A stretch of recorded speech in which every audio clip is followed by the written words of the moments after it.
예레미야 2장 29절부터 37절까지 말씀입니다. 제가 봉독하겠습니다. 너희가 나에게 대항함은 어찌 됨이냐? 너희가 다 내게 잘못하였느니라. 여호와의 말씀이니라. 내가 너희 자녀들을 때린 것이 무익함은 그들이 징계를 받아들이지 아니함이라. 너희 칼이 사나운 사자같이 너희 선지자들을 삼켰느니라. 너희 이 세대여, 여호와의 말을 들어보라. 내가 이스라엘에게 광야가 되었느냐? 캄캄한 땅이 되었었느냐? 무슨 이유로 내 백성이 말하기를 우리는 노였으니 다시 죽게로 가지 아니하겠다 하느냐? 처녀가 어찌 그의 배물을 입겠느냐? 신부가 어찌 그의 예복을 입겠느냐? 오직 내 백성은 나를 잊었나니 그 날수는 셀 수 없거늘. 내가 어찌 사랑을 얻으려고 내 행위를 아름답게 꾸미느냐? 그러므로 내 행위를 악한 여자들에게까지 가르쳤으며 또 내 옷단에는 죄 없는 가난한 자를 죽인 피가 묻었나니 그들이 탐구멍을 뚫었기 때문이 아니라 오직 이 모든 일 때문이니라. 그러나 너는 말하기를 나는 무죄하니 그의 진노가 참으로 내게서 떠났다 하거니와 보라, 내 말이 나는 죄를 범하지 아니하였다 하였으므로 내가 너를 심판하리라. 내가 어찌하여 내 길을 바꾸어 부지런히 돌아다니느냐? 내가 아수르로 말미암아 수치를 당함같이 또한 애굽으로 말미암아 수치를 당할 것이라. 내가 두 손으로 내 머리를 싸고 거기서도 나가리니 이는 내가 의지하는 자들을 나 여호와가 버렸으므로 내가 그들로 말미암아 형통하지 못하게 할 것임이라.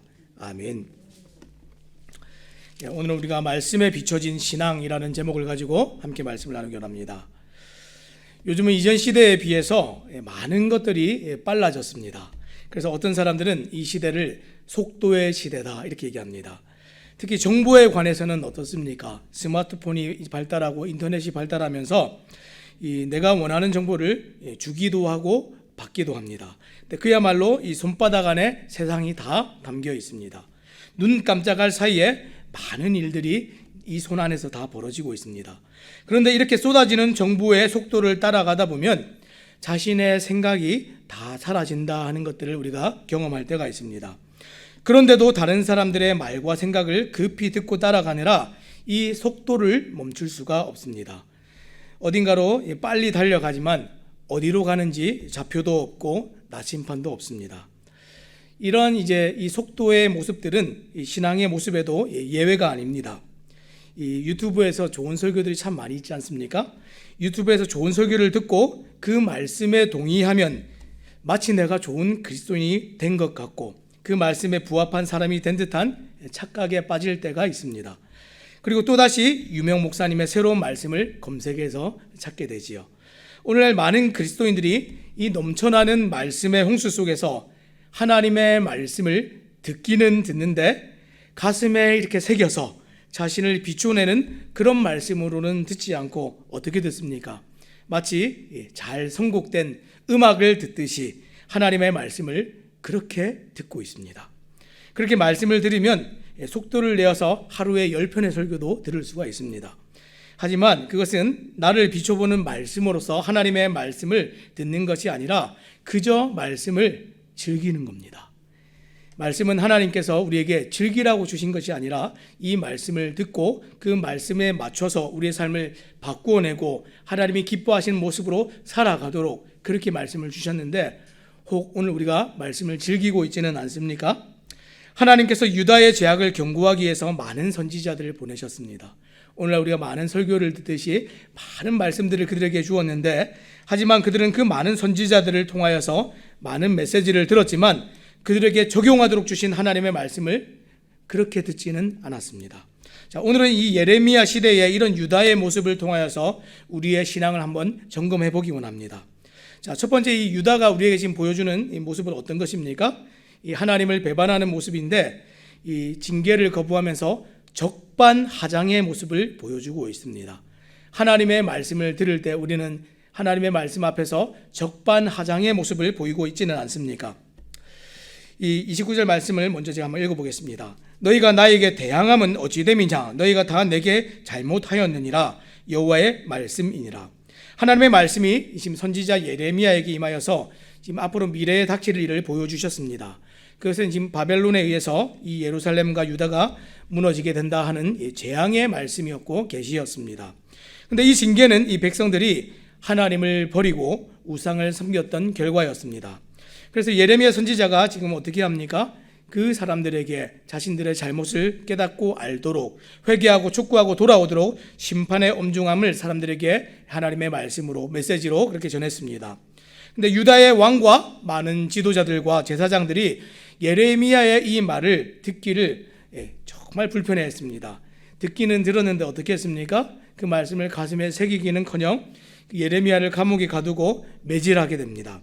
자, 이 말씀이 예레미야 1장 18절에서 19절에 나옵니다. 자, 한번 읽어보겠습니다.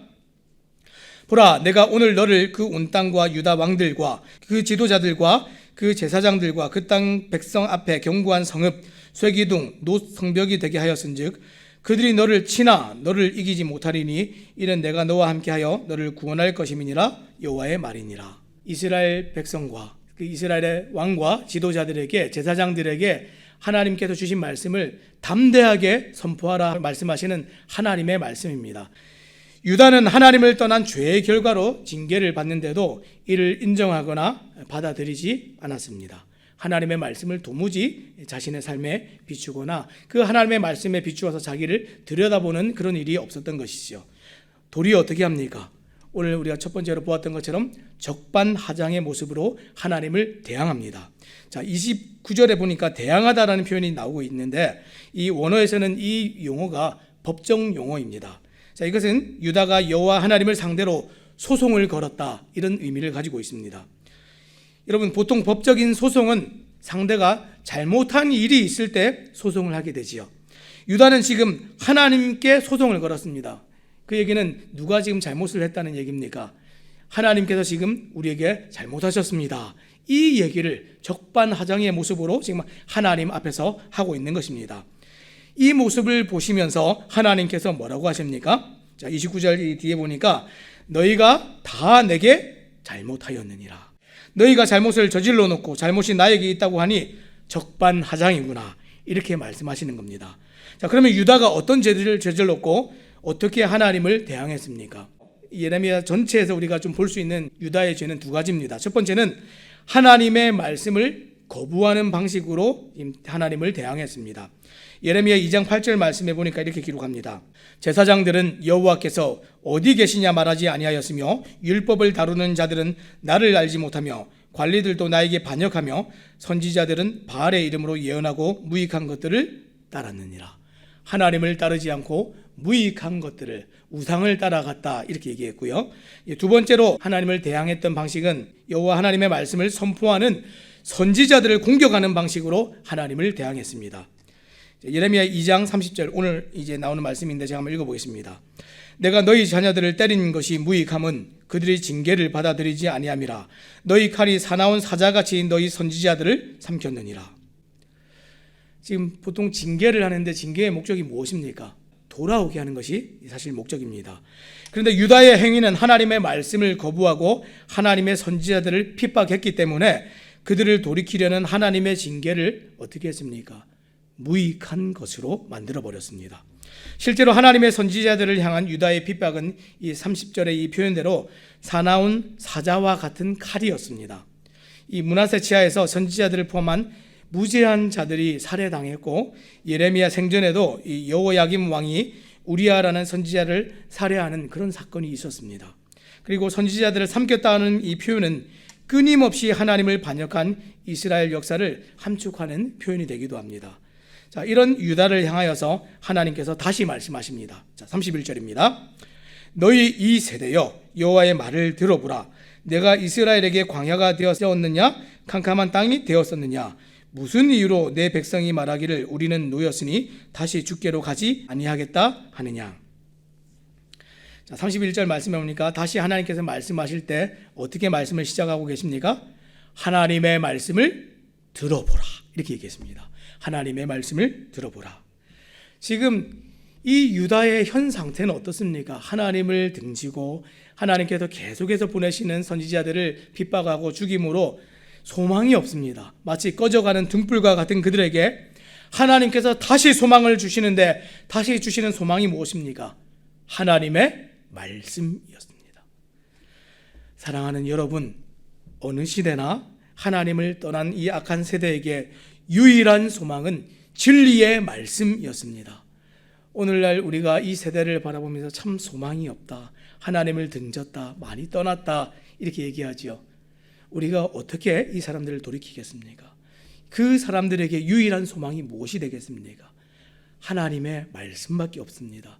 부흥의 시대에 사람들이 하나님께로 돌아왔던 것은 하나님의 진리의 말씀을 듣고 배우고 마음에 새기는 일, 이 한 가지였습니다. 오늘 사람들에게 필요한 것은 이 하나님의 말씀이죠.